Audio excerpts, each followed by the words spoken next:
Bismillahirrahmanirrahim. Alhamdulillah Rabbil Alameen. Wassalatu wassalamu ala Rasulil Kareem. Chapter 483. Eating with one's wife.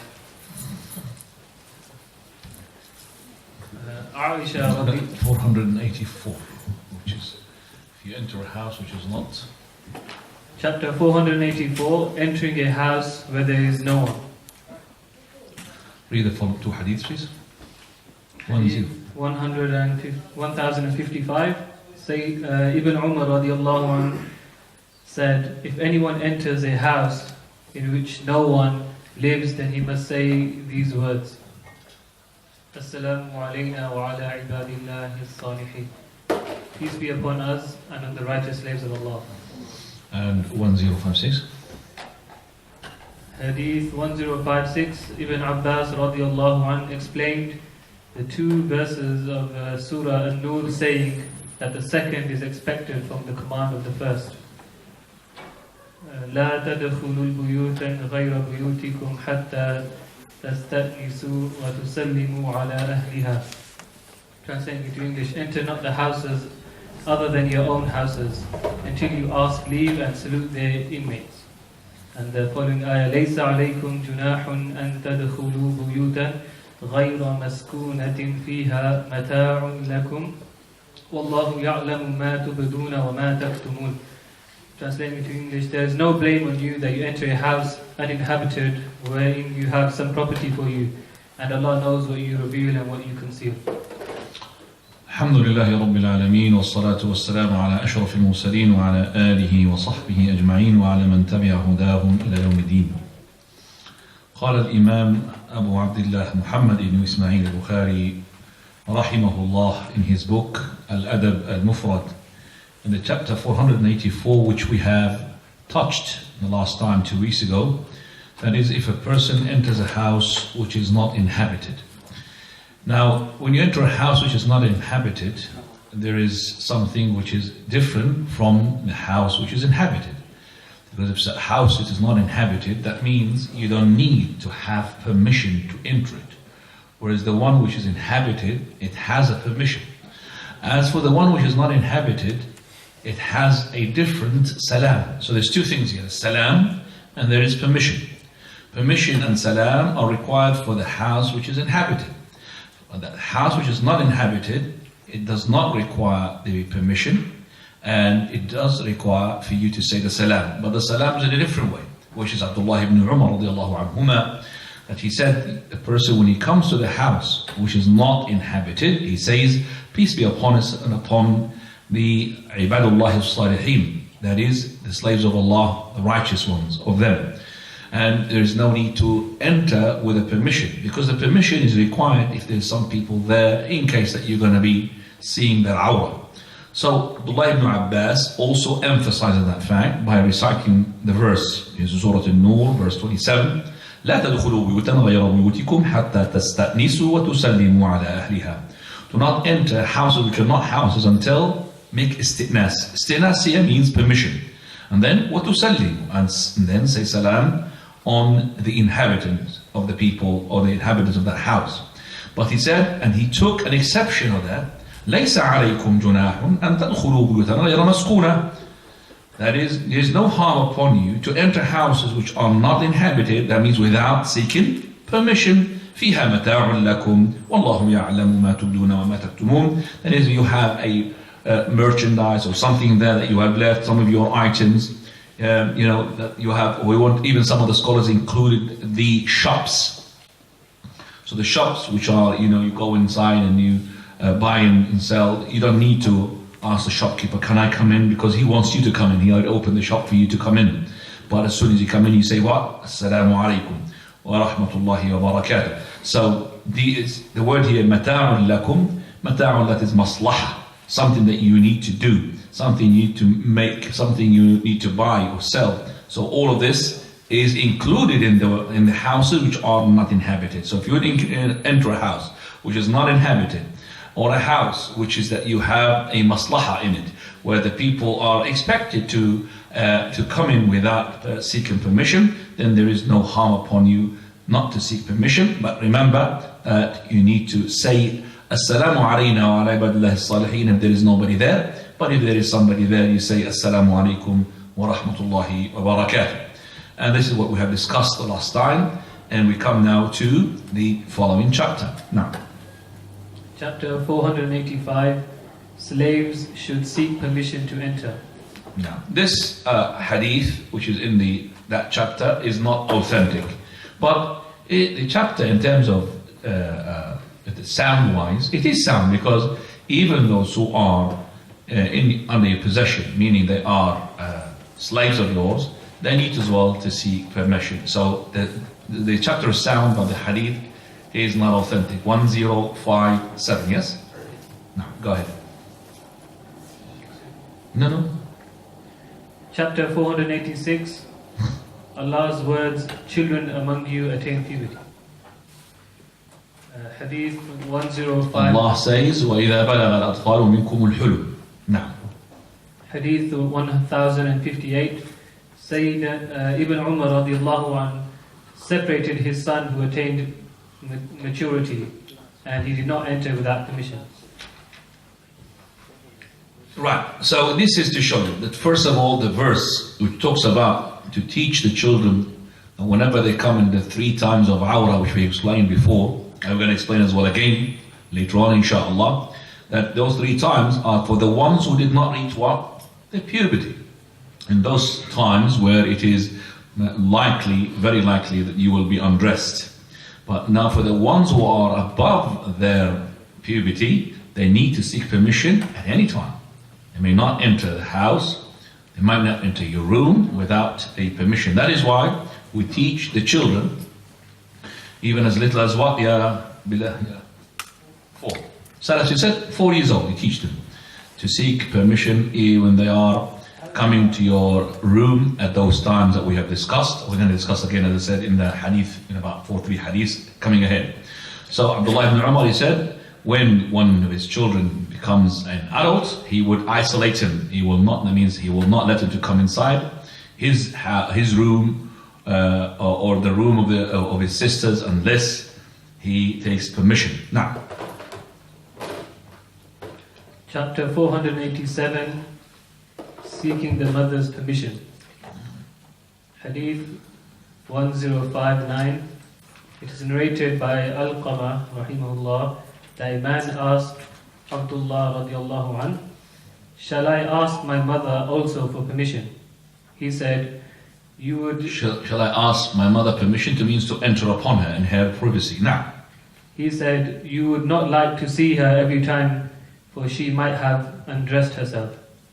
for she might have undressed herself is a translation elaboration.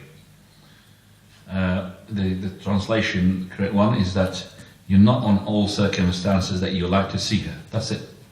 Not on her all circumstances you like to see her. But the undress is an interpretation, I would say elaboration, which is correct.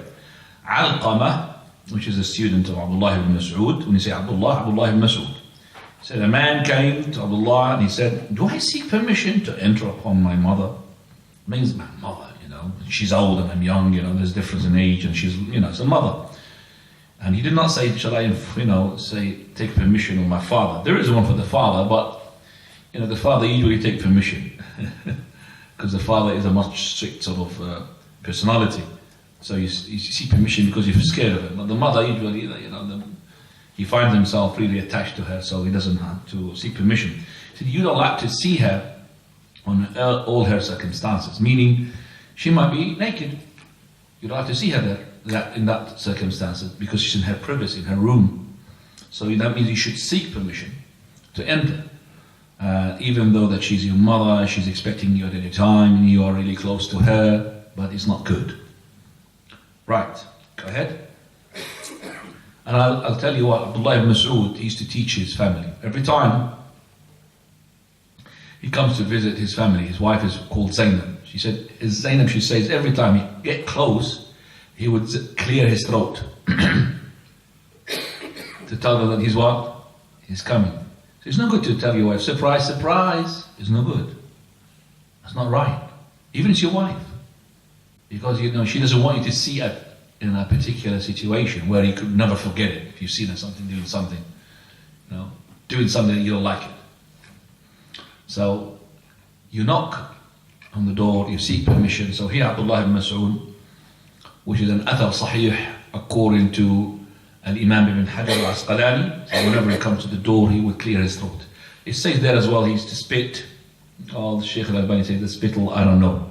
But we don't really say it, we don't do it, to spit. The spittle to make sure that, somebody would hear it. But it's not really a pleasant thing to do. So we're not really sure about the authenticity of that. Go ahead. Hadith 1060. It is related by Muslim bin Nudayr that a man asked Hudayfa radiallahu anhu, shall I ask my mother too for permission to enter? He said, if you will not seek her permission, you might see her in a condition you might not like to see. Which is that means she could be undressed. Right. Coming now to the following two chapters, 488, 489, and both chapters in terms of meaning-wise, authentic, but in terms of authenticity, hadith is not authentic. So we'll just go to the chapter title, please, 488. Chapter 488, Seeking the Father's Permission. And the hadith 1061 is unauthentic. So we leave that, but you seek as well permission to enter upon your father. 489. Chapter 489, Seeking Father's and Son's Permission. Okay, that's also the hadith 1062 is not authentic, but the chapter is sound. Now seeking permission, the sister, go ahead. Chapter 490, Seeking the Sister's Permission. This is the same, reason why we seek permission to enter upon the sister, just like we enter upon the mother. Do you understand that? So the same reason, because she could be undressed. So the same reason why we need to seek permission to enter upon the sister, even if she's close sister to you. 1063, please. Ata said that he asked Ibn Abbas radiallahu anhu, is it necessary to seek the permission of one's sister to enter? He said, yes. Ata then repeated his question and said, He said one's sister? Yes. No, or my sister.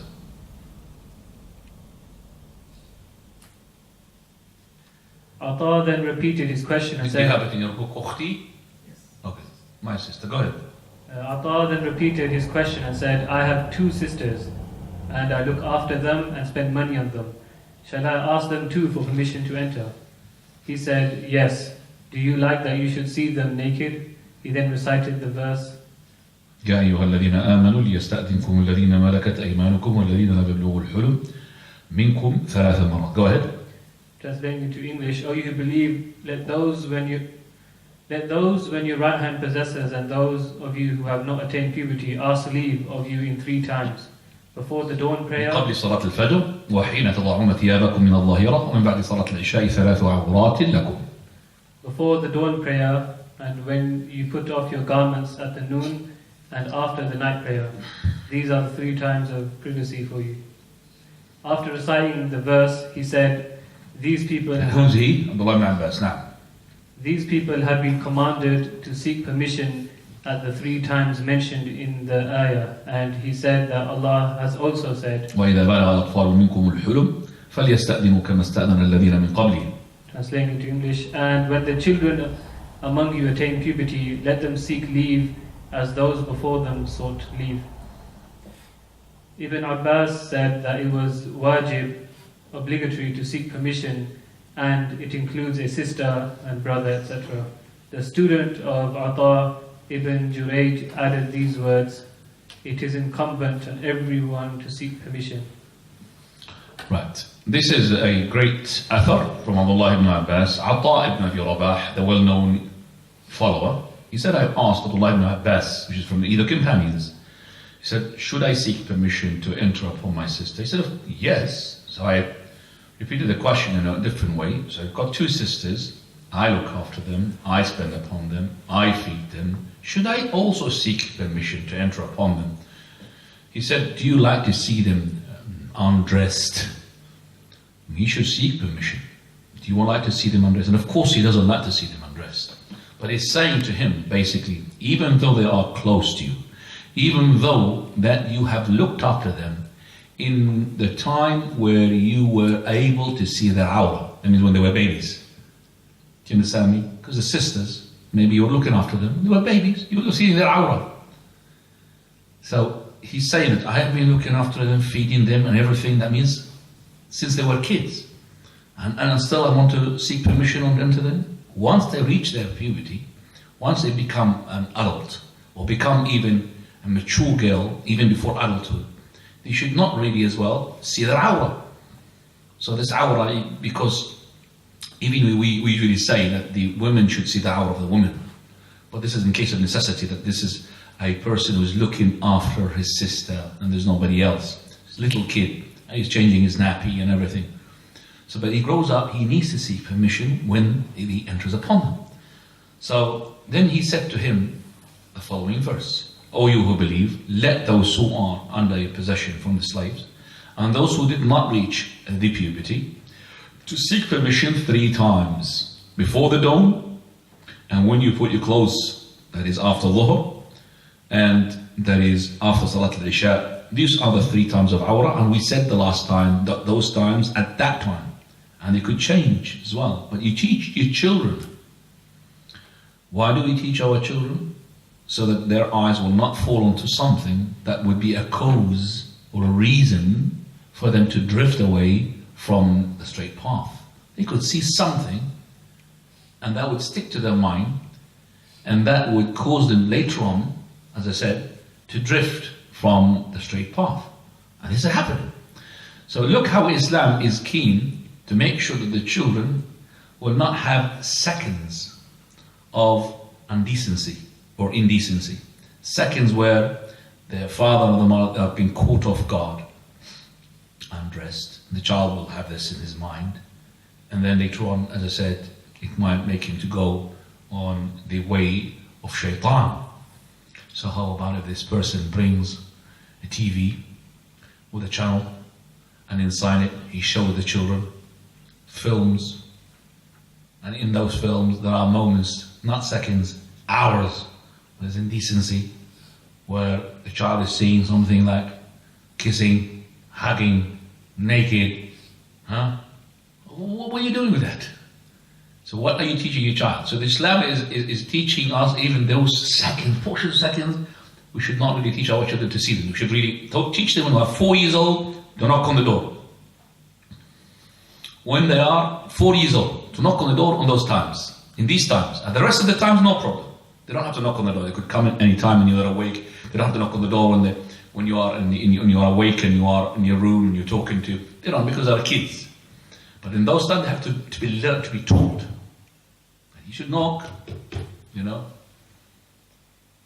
You don't have to teach them to knock 3 times because they don't understand that. The kids, my kids, they knock, keep hammering the door. But it doesn't matter. As long as they knock, they understand they have to knock. Knocking. The 3 times later on when they grow up, you have to teach them is 3 times. When you come to a house of somebody, we're going to come to it inshallah. So, knock and have a isti'dhan.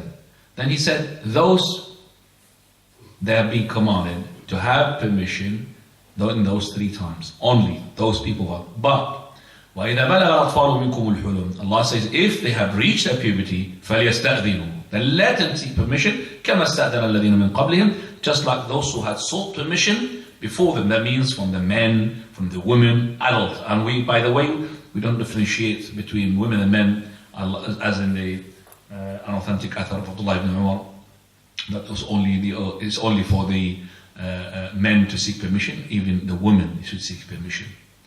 So men and women, when they are adults, should seek permission. So he said, Abdullah ibn Abbas, فَالْإِذْنُ وَاجِبٌ, seeking permission is compulsory. Ibn Jurayj says, upon everybody. And this is as well, you could attribute it to Abdullah ibn Abbas himself. These are the Salaf teaching us the way to bring up our children.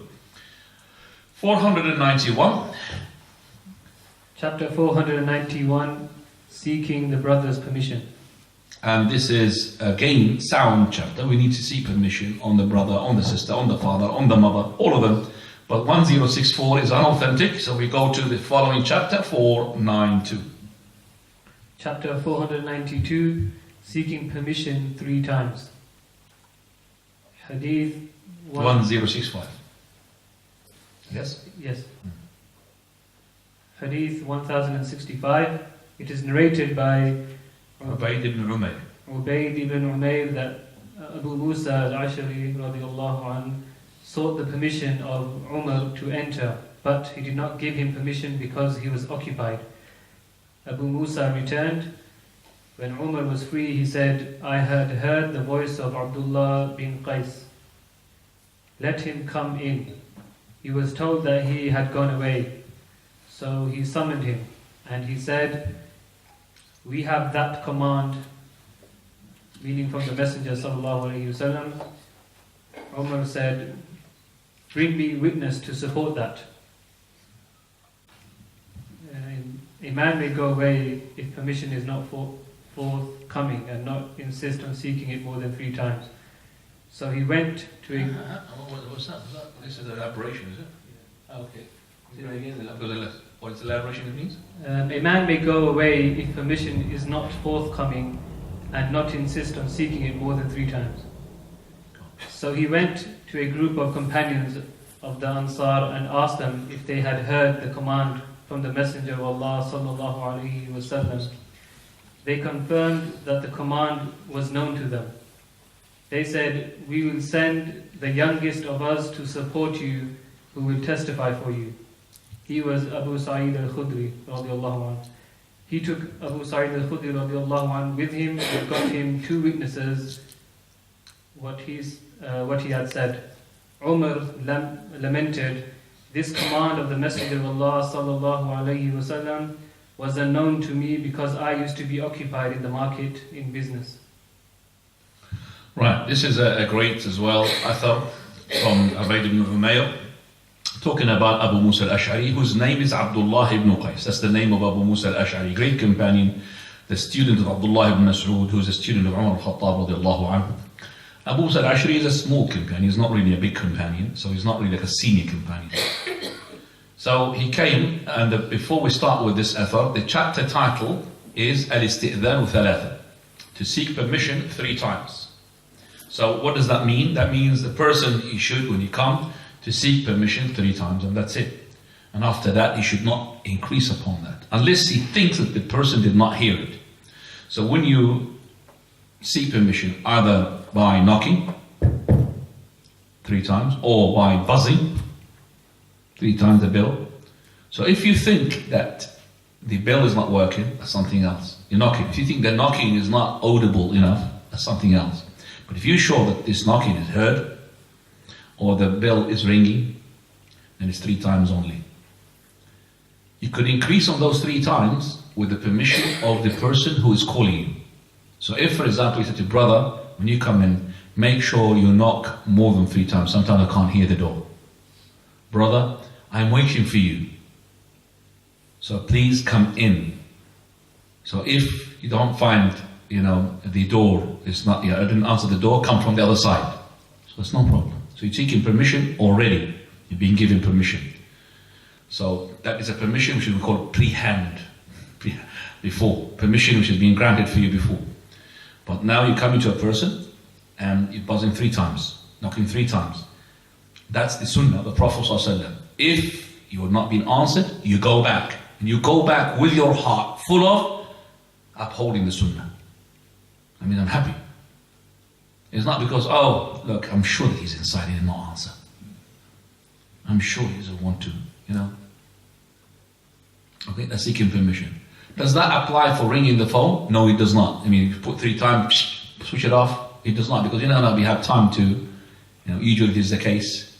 That is, it is not, when you ring the phone, is not as embarrassing as if a person knocks on the door of somebody. Do you understand that? So it's easy for me to say to you, brother, I'm not really ready to, So you could answer the phone. He doesn't want to answer the phone. But when you come already there, and you seek permission 3 times, now you're putting a pressure on top of that person who's inside.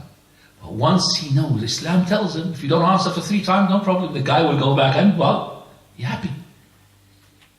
Regardless whether you're inside or not. Regardless, you could see, I could see a shade inside moving, you know, a shadow. Sorry. I could see a shadow inside moving. It doesn't matter. Shadow, another shadow, khalas, 3 times. So he goes back and he's happy, and you as well, happy that your brother understood that you can't answer it because of any matter. There's a lot of, so you have to give as well the benefit of the doubt. Why didn't you answer you? Could be anything. So if we learn this etiquette, alhamdulillah, we'll have no hatred amongst us. There will have no fight amongst us. Everybody will be happy. You know, one person broke his relationship with another person. I know the 2 people. No, I know one of them, sorry. He broke the relationship. I know the person who had said to me that this person doesn't talk to me.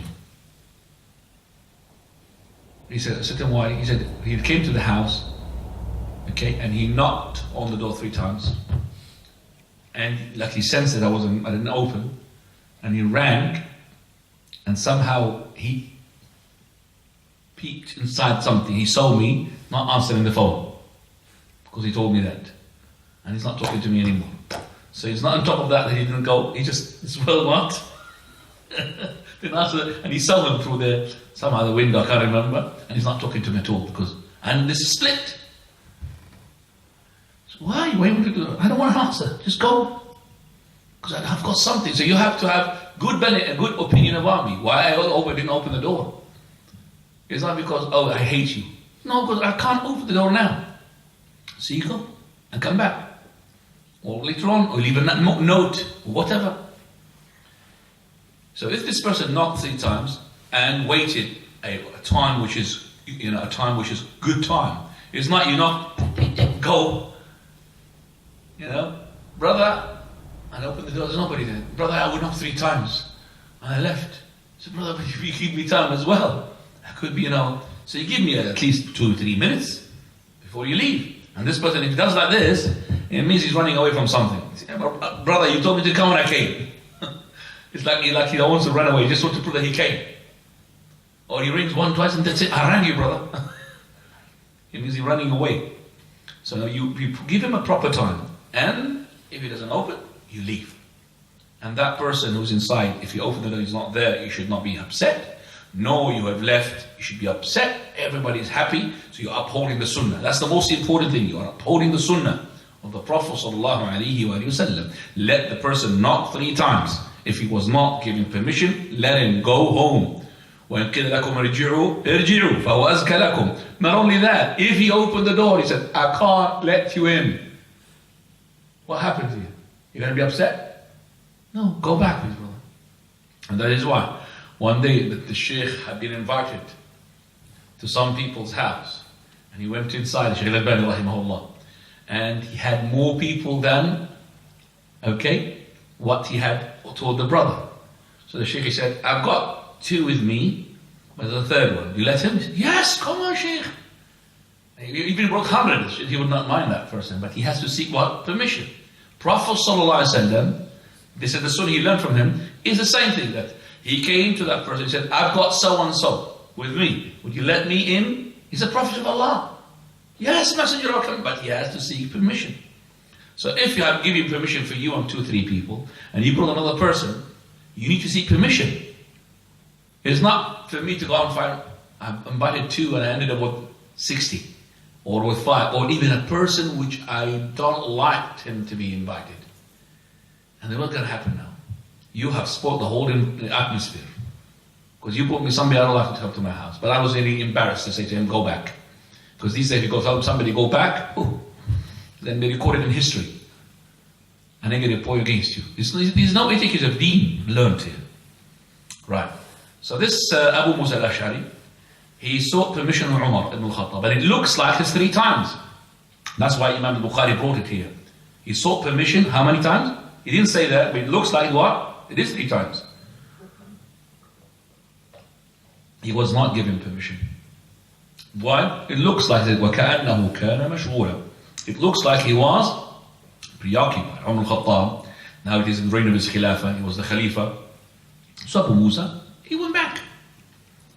So when Umar al-Khattab, he finished, he said, didn't I hear the sound of Abdullah ibn Qais, which is Abu Musa al-Ash'ari? Give him permission to come in. It was said to him, well, he went back. So he called him. Why he called him? He said, why are you impatient? Why don't you wait? So he's telling Abu Musa al-Ash'ari, wait, but Abu Musa al-Ash'ari applied the Sunnah. He sought permission 3 times. He wasn't granted the permission, he went back. Umar al-Khattab is saying, why are you impatient, basically? Why are you impatient? Why are you left? So you should have really waited. So he said to him, verily we're being commanded. That means who's commanding us? The Prophet ﷺ. In another narration I've heard, the Prophet ﷺ, he said, so he said to Umar al-Khattab, verily I have heard the Prophet ﷺ saying, that it means that if you seek permission 3 times, and if you haven't given the permission, go back. So he said to him, al-bayyinah, bring me the proof. In other narrations he said to him, bring me the proof, or verily I will lash you back. He said to him as well, bring me witnesses for that. Sahih Imam Muslim, all these narrations, either will hit you, lash you, and even one of them, that I will lash your back and your front, which is the belly. Batnak wa dhahrak. I'm going to lash you from both. I'm going to be harming you. If you don't bring me the proof for that. And also there's another that is, if something you've heard from the Prophet of Allah, you memorize from the Prophet, it's okay. Otherwise, I'm going to make you something for everybody to memorize. What is that word for it? I'm going to make you like a scapegoat, not scapegoat, an example for everybody to learn that what's going to happen to them if they do what you have done. There's to narrate something from the Prophet of Allah and he hasn't said it. I'm going to make an example of you. So, in this, we find it is permissible for the person to ask for the proof. And if you ask the proof, you could as well, if he's a leader, he's allowed to, as well, what? To scare you, to punish you. Umar al-Khattab is not really not believing Abu Musa al-Ash'ari. He believes him. But this looks like for what? For more assurance. Because he said that I'm accompanying the Prophet most of the time. And I've heard all what is going around the Prophet of Allah. I didn't hear what you say.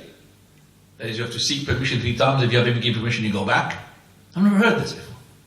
And that shows us as well that even those senior companions, they could be as well not knowing what the smaller companions know. So you could find, for example, a big sheikh, a big scholar, he doesn't know what a small student of his, or a student of a student of his, that he knows something that he didn't know. No problem. Nobody can really encompass the knowledge from all round. Nobody can do that. وَمَا أُوتِيتُ مِنَ الْعِلْمِ إِلَّا قَلِيلًا. You're being given only little from the knowledge. So Umar al-Khattab, he didn't know. He didn't know, I tell you, Umar al-Khattab radiallahu anhu, regarding the tayammum, dry ablution, remember? He didn't know that. He would really hit somebody, to make dry ablution. Either the water or not, you have to have water. There's no such thing as called dry ablution. He didn't know that. Umar al-Khattab radiallahu anhu. And even he threatened. Who threatened who? Ammar ibn Yasir radiallahu anhu. He threatened him.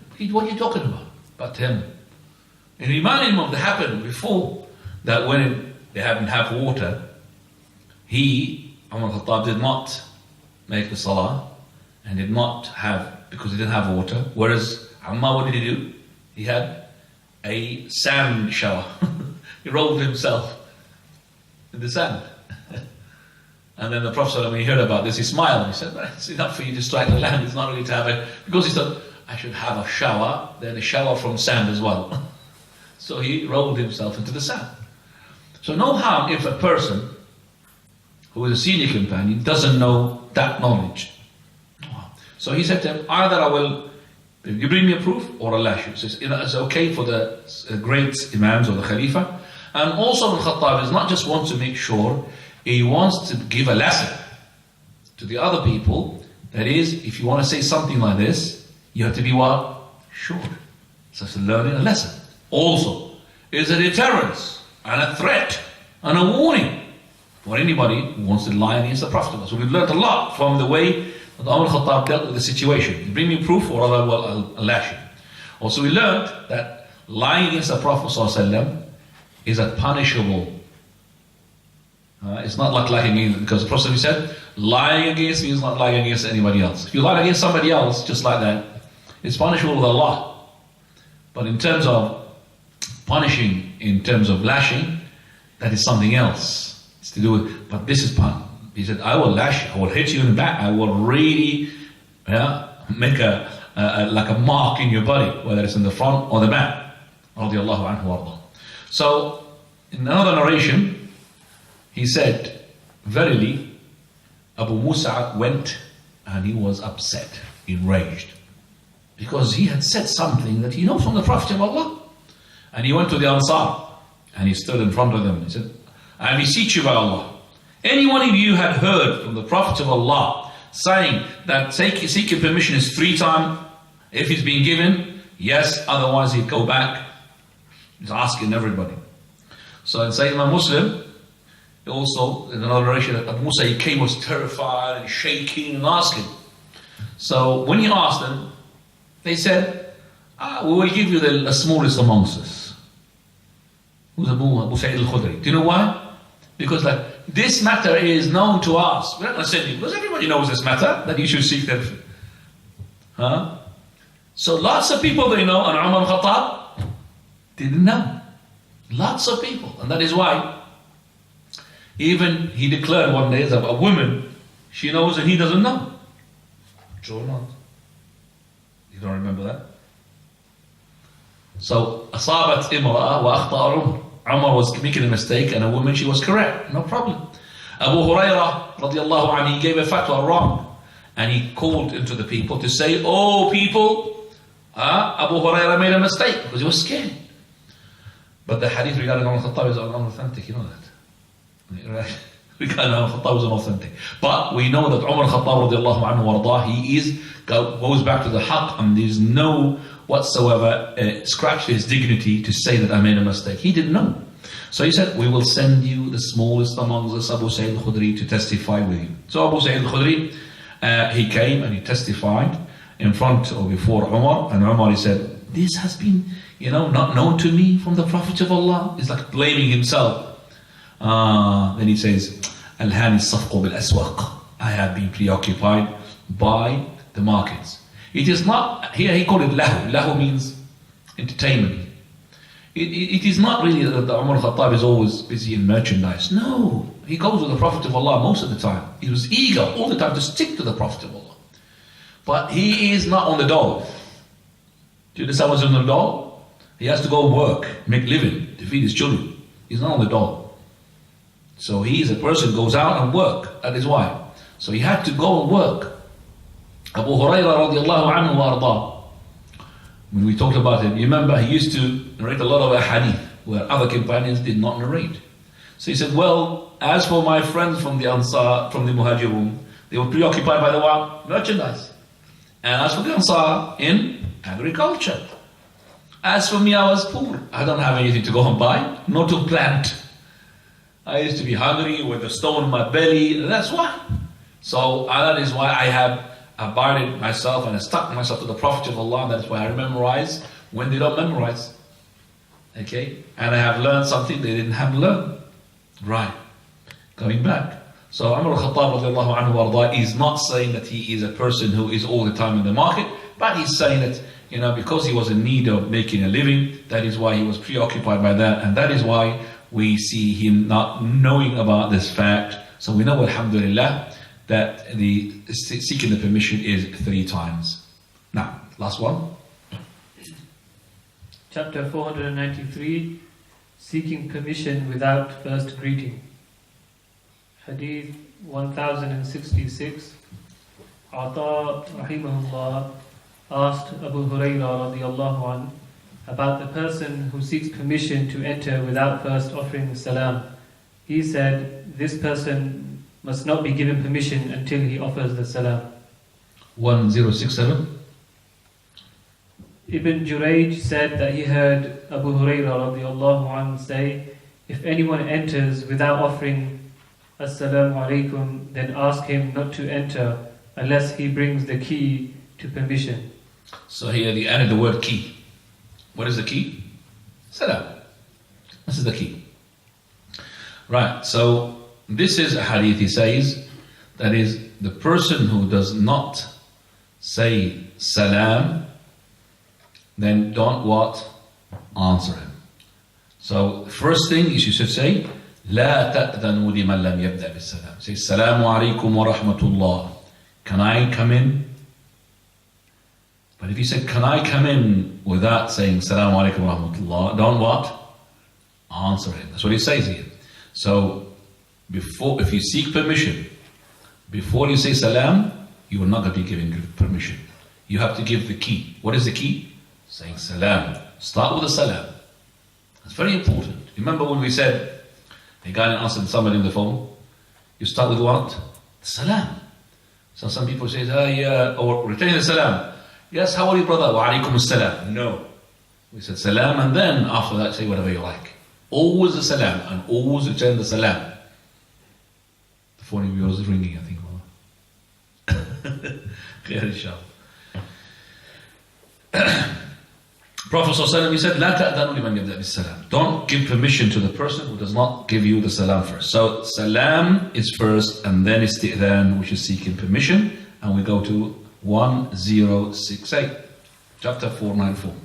Chapter 494. If anyone peeps without permission, then pierce his eyes.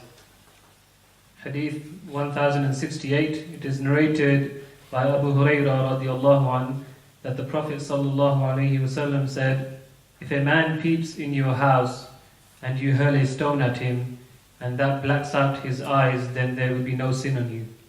Subhanallah. Don't do this in this country. We don't really do that in this country. I'm sorry. The law will not protect you.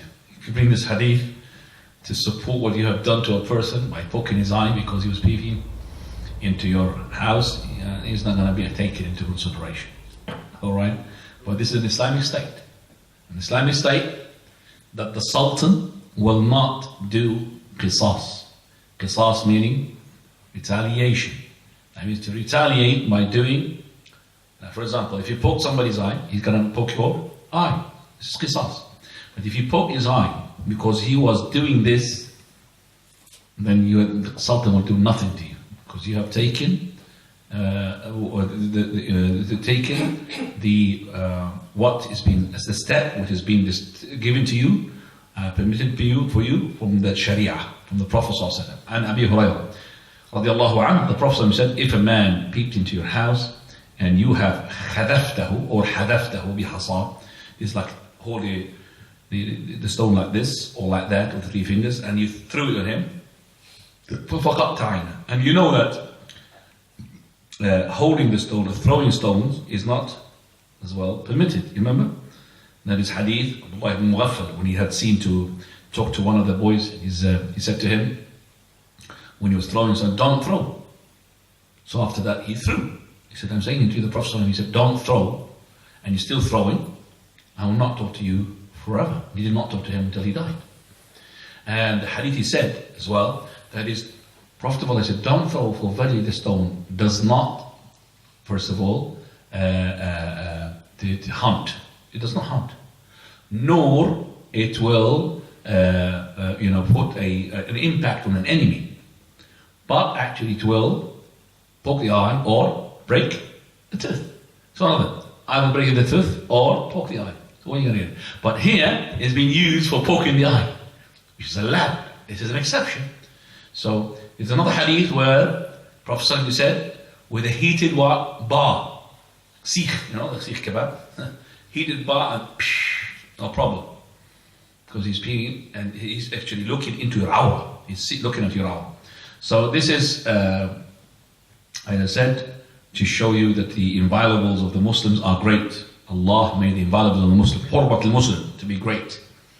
16069. Hadith 1069.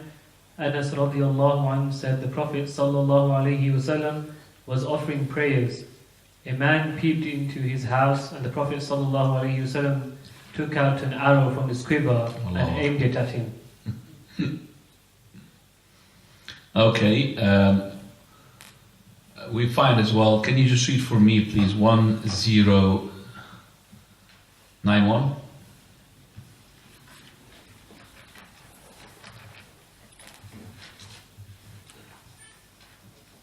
Hadith 1091. It is reported Anas radiallahu anh said that a Bedouin came to the house of the Messenger of Allah sallallahu alaihi wasallam. He peeped into the house through a keyhole in the door. The Prophet sallallahu alaihi wasallam picked up an arrow or a sharp-edged stick to pierce his eyes, but the Bedouin fled from there. The Prophet sallallahu alaihi wasallam said, "If you had stayed there, I would have pierced your eyes." Right, can you read as well 1072, please? Hadith 1072. Anas radiallahu anh said that a man was peeping into the house of the Prophet sallallahu alaihi wasallam through the keyhole of the door of his house. The Prophet sallallahu alaihi wasallam aimed his arrow at him, and the man moved away his head.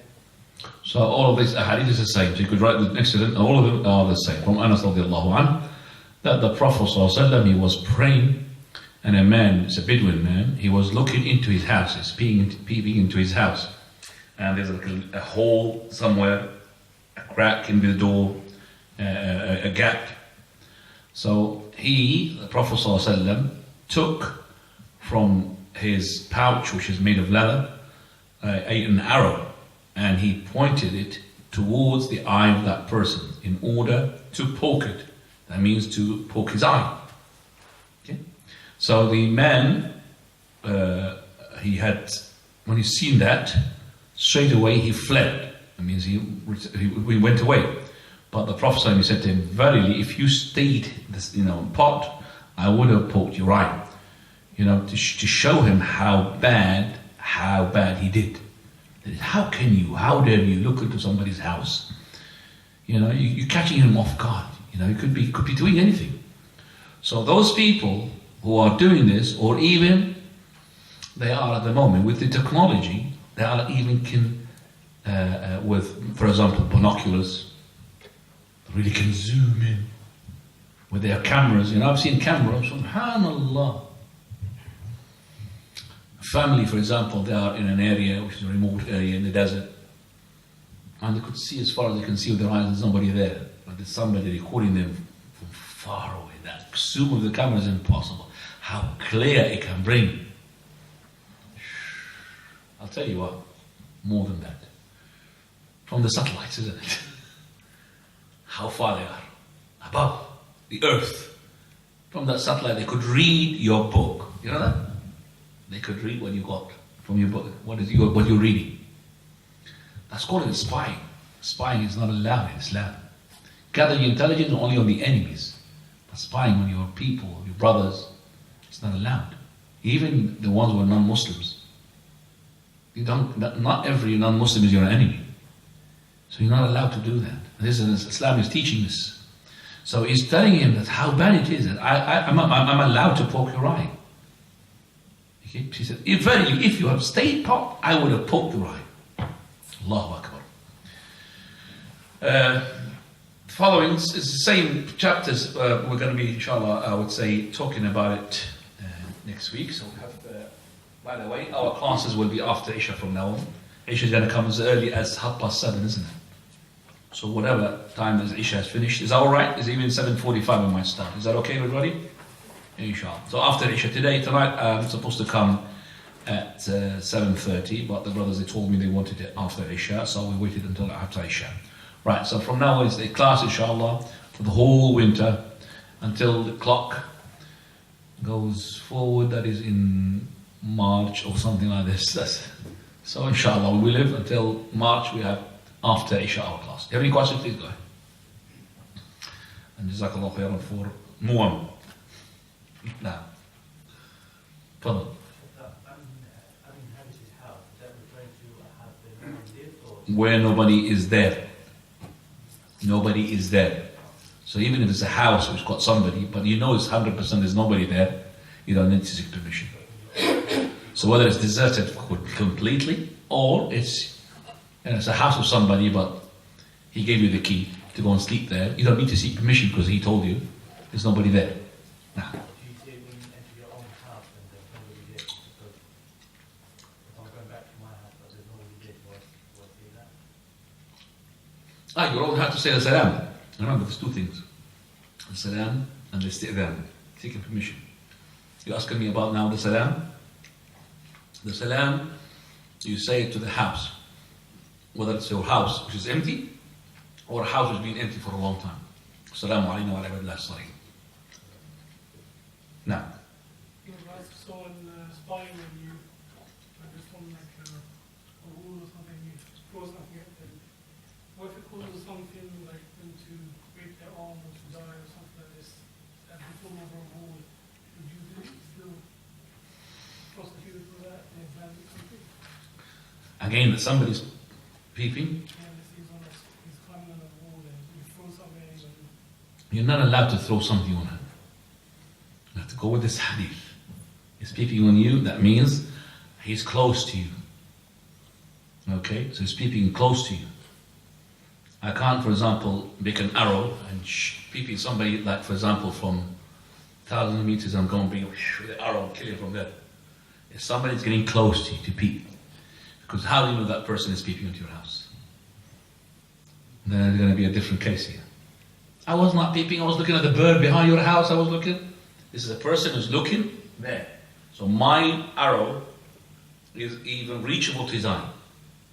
My rod is reachable to his eye. I'm not going to be, do you understand? You could be looking at something else. But this one is definitely looking at your house. It's peeping there, looking. That is the one that you book. But this person can't really, who's climbing a fence around there, can't really go on, you have to go with the hadith. Remember, as well, this is more of a deterrence than a punishment. More of a deterrence than a punishment. Now,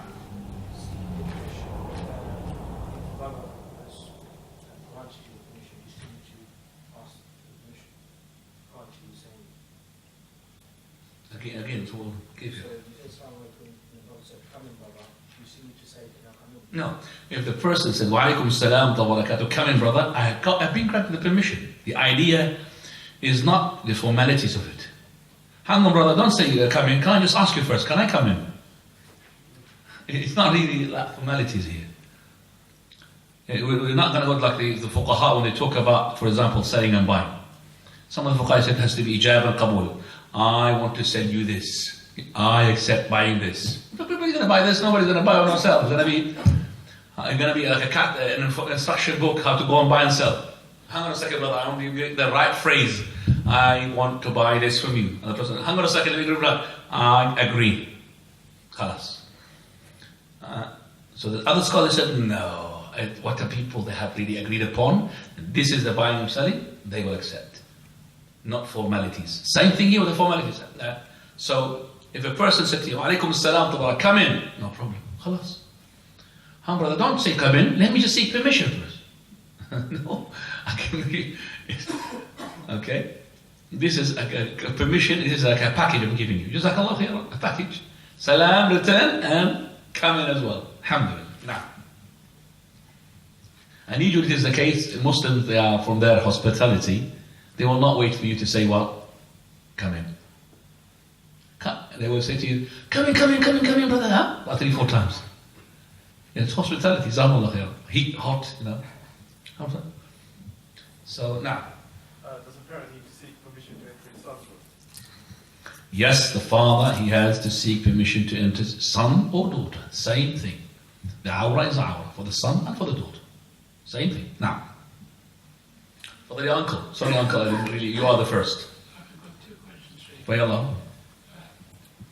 The brother has rented a house, nobody has been living there for a little while, and he goes to collect the key from the estate agent, and then he enters the house, and he goes into the middle of the room, faces the Qibla, and he calls Adab. Is that allowed? This is not from the Sunnah. That is to enter a house for the very first time, and then to make adhan, just like when you have a new born baby, and you make the adhan in the right ear. We said this is not authentic hadith. So you can't really apply the same thing here. That is when you enter a house to say the adhan, but the Prophet ﷺ, when he enters a house which is a place like a cave and deserted, he would seek permission as he'd seek refuge in Allah from the evil of what he had created. أعوذ بالله من شر ما خلق. So, not really to make the adhan. Prophet of Allah does not make the adhan when he enters a place or a house which is not being inhabited for a bit of time or a long time. So go to the corner and make the adhan and make this house a Muslim house. That's what we're trying to say, make him shahada. That's not from the Sunnah. No. Wallahu a'lam. Second question No. is, the brother comes, he pressed on the bell, and once or twice, and then He broke the what? Sorry, no? he rings the bell. I ring the bell. Yeah, then he doesn't stand in front of the house, he goes on the side so that he doesn't see anything. Yeah. Is that according to the Sunnah? The etiquette which we have taught before, Uncle, when you ring the door, or you knock on the door, you ring the bell, it is not to sit, to stay or stand before the door, where as soon as the man, he will open the door, then your eye will be seeing as far as his bedroom or kitchen or whatever is inside. So you go on the side. That's number one for safety-wise, because the person will not be feeling comfortable if somebody's just, on the door like that. Number two, you stay in a way as well that if he's got this door hole, was it called that thing? The peephole, yeah? The peephole. And what about the one you see from the glass? So that one, if you could see, that peephole is, I think the lens is made in such a way that you see, on the sides. So you don't hide as well. You want to be seen.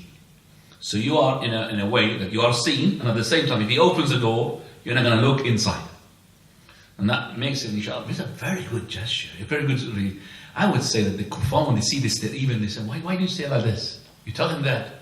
Wallahi, Islam, they talk about that issue.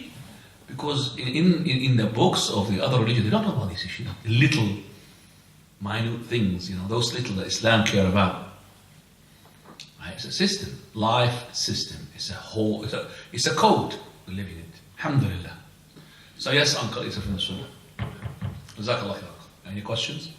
Fadal akhi. To enter the non-Muslim's house, is it only permission? Seek permission, of course, for the non-Muslim or the Muslims. Seeking permission for the non-Muslims even comes with explanation.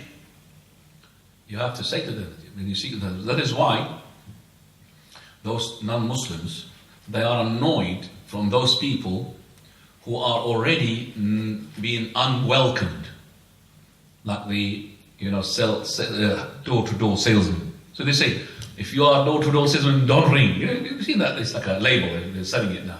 They stick it to the door because they've been disturbed by these people, but they're still buzzing. Still come and want to sell something. Okay, so that is when you ring the bell. It is not just a permission. You have to explain to them. I'm your neighbor, blah, blah, blah. I just wanted to see that if you really want to explain to them as well. Because for a Muslim, he will know, mashallah, assalamu alaikum, brother. But these people, that they are going by life system, not by the Islam system. You need to explain to them, because if you knock on your neighbor's door after 8 o'clock or after 9 o'clock, I don't know, it's the last time here. 9 o'clock is considered to be like nuisance or whatever they call it, I don't know.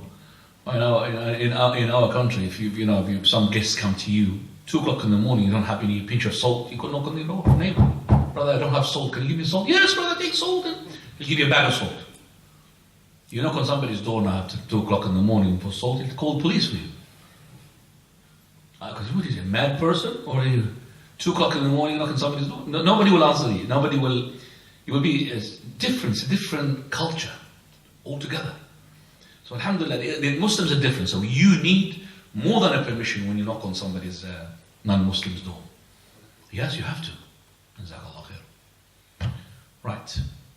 Any other questions before we conclude the class? I'm sorry it's a bit late. Subhanakallah bihamdik. Ashhadu an la ilaha illa anta astaghfiruka wa atubu ilayk.